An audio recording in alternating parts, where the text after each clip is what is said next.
Сучасны скаладром, турыстычны гурток і народны музей. Гарадоцкая сярэдняя школа нумар 2 рыхтуецца прыняць больш за 50 новых вучняў з суседніх малакамплектных сельскіх школ. У гэтым годзе апошні званок прагучыць адразу для некалькіх устаноў адукацыі. Закрыюцца школы ў вёсках Даўгапольская і Пруднікі. Спецыяльна для вучняў арганізуюць падвоз у вялікую гарадскую школу. Такая аптымізацыя эканамічна выгадная і перспектыўная справа. Усе сэканомленыя грошы пойдуць на ўмацаванне матэрыяльнай базы ключавой школы.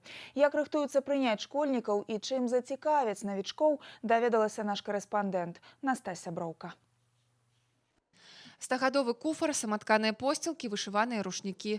Музей гарадоцкай сярэдняй школы нумар 2 – сапраўдная скарбніца. Тут шмат рэдкіх і каштоўных рэчаў. Афармленнем экспазіцыі займаліся самі вучні. Яны і водзяць экскурсіі для гасцей. Вучаніца 8 класа Ульяна Войлакова займаецца ў гуртку спадчына ўжо больш за 3 гады. Яна адзін з самых прафесійных экскурсаводаў. У гэтым музеі ёсць уклад маёй сям'і, вось посцілкі, жбаны маёй бабулі. Больш за 100 факультатываў, спартыўныя секцыі, творчыя гурткі. Навічкам у гэтай школе дакладна сумаваць не прыйдзецца. Хлопчыкаў, дзяўчынак чакаюць і будучыя аднакласнікі, і настаўнікі. Вопыт ёсць, тут ужо займаюцца дзеці з аптымізаваных школ. А ў наступным навучальным годзе стане яшчэ на 50 вучняў больш. Плануецца закрыць школы ў вёсках Даўгапольская і Пруднікі.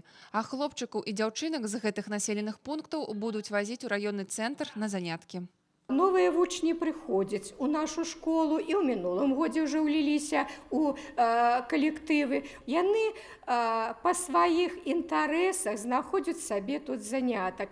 С детьми, которые приходят в нашу школу, работает психолог, работают классные руководители. Постоянно посещаются эти дети на дому. То есть они всегда находятся в поле зрения. Штучныя горы і скалы ў спартыўнай зале. У гэтай школе даўно працуе турыстычны гурток. І толькі сёлета на грошы, які ўдалося сэканоміць ад аптымізацыі малакамплектных сельскіх школ, тут пабудавалі адзін з лепшых скаладромаў Беларусі.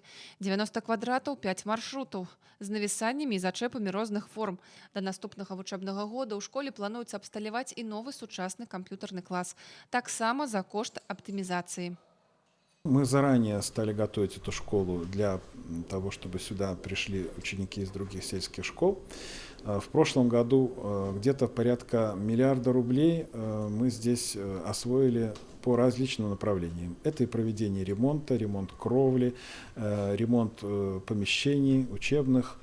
Где-то мы ремонтировали водопровод и канализацию. Процесс оптимизации сельских школ неизбежен, поскольку уменьшается численность сельского населения и сокращается количество учащихся на селе. Для обеспечения условий нормальных проживания, благодаря отделу образования, спорта и туризма городского райисполкома, будет открыт интернат для детей, которые по тем или иным причинам не захотят или не смогут подвозиться из отдаленных деревень. У мінулым верасні навучальны год не пачаўся для 21 сельскай школы Віцебшчыны. Яшчэ 29 рэарганізавалі.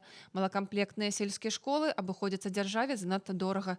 Менавіта таму аптымізацыя патрэба часу. Дзеці павінны мець роўныя ўмовы для атрымання якаснай адукацыі, а навучальныя установы быць эканамічна эфектыўнымі.